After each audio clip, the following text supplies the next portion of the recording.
I'm making this message for those of you that are very dedicated disciples of Jesus. You live for him every day, and you will die for him as soon as he calls you to.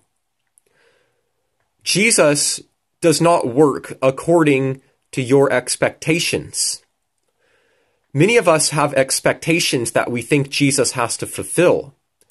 We have read passages in James where it says, we lay our hands on the sick and they will be healed. And our expectation is if anyone is sick, they will be healed. A couple years ago, my mom got sick. I did lay my hands on my mom and pray for her to be better. And she died. Our expectation was she would get better, but she did not get better. That could have broken my faith, because if the verse says that we lay our hands on the sick and they get better and they don't, does that mean that we are not the children of God? Does that mean that we don't really have true faith? Does that mean that Jesus is not working in our life, that our faith is fake? Many people have expectations for Jesus to fulfill, and when he does not come through the way they were expecting, their faith diminishes to nothing. We need to be humble servants of Jesus no matter what. Jesus will work, but he works the way he wants to, the way he chooses, according to his righteousness. He doesn't work according to our ideas. When it is time for someone to die, they die. It doesn't matter how many hands we lay on them. If he wants them to live, we will pray for them and they will live. There are times that we pray for the sick and they are healed, and there's times that we pray for the sick, but it is the Lord's will that they die. Jesus never said that if we lay our hands on the sick, all of them will get better. But in James, it is written that if we lay our hands on the sick will recover. It never says that every single sick person will recover. But we do still have to pray for sick people, people that are dying. We do still need to pray for people to repent.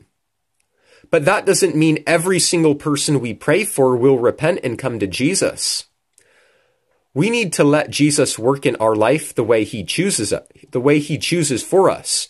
We need to go through trials and tribulations. Many of us expect that when we put our faith in Jesus, everything will get better. That if we give our things away to the poor, get rid of our house, if we become the image of the disciple that we were thinking, that everything will work for us and that we will see the miracles of God. But Jesus does not have to do miracles to put on a show for you. Remember, if you have read Daniel, that many will join in by intrigue. They don't join in with God because they want to change their life for him. They join in because they're intrigued by signs and wonders, just as the Jews were. The Jews were looking for a sign. They weren't looking to repent of their sins and follow after Jesus no matter what. Jesus is looking for people that will follow him, even if they see no sign and wonder. Remember John the Baptist. He didn't work any signs or wonders for people. He just called people to repent of their sins. And later people realized that John the Baptist was a man of God because all the words that he spoke about the Christ came true. Many people are only joining in by intrigue. They think that Jesus will just help them and he will just make them rich. He will just get them out of all their problems. But they're not looking to change their life for Jesus. They're not looking to really love him and be dedicated to him unto death.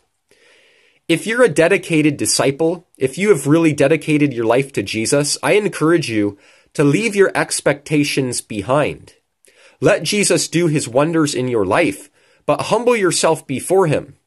Many people have all these expectations that they will get every supernatural gift, that they will see God working all these wonders.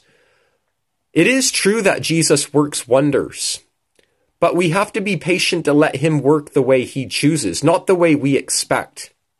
Because if you try to make God do the things that you expect, you'll be let down. You'll be disappointed. But if you let Jesus do his work in you, putting you through fiery trials, tribulations, all the things that are hard in this life, then you'll become a man of faith. Nothing will rock your faith, not even death, not even a prayer request that is not answered, because you know that Jesus works according to his perfect plan, not according to your expectation. Are you really dedicated to Jesus no matter what? Will you follow him like Job? Even when everything goes wrong, even when you pray and people in your family are dying, even when you're sick, will you continue to push through with Jesus like Job? Or do you follow Jesus only in the good times? Does Satan know that you're a weakling? Remember how Satan went before the throne of God saying, Job might be like this weakling who, if I take away his health, or if I take away some of his wealth, he will curse your name, O God. Be like Job, that no matter what is taken away from you, you will still praise the name of Jesus. You will not curse him, but you will serve him even if he smites you. Will you be dedicated to Jesus, and will you leave your expectations behind to follow him no matter what? May the grace of Jesus be with you.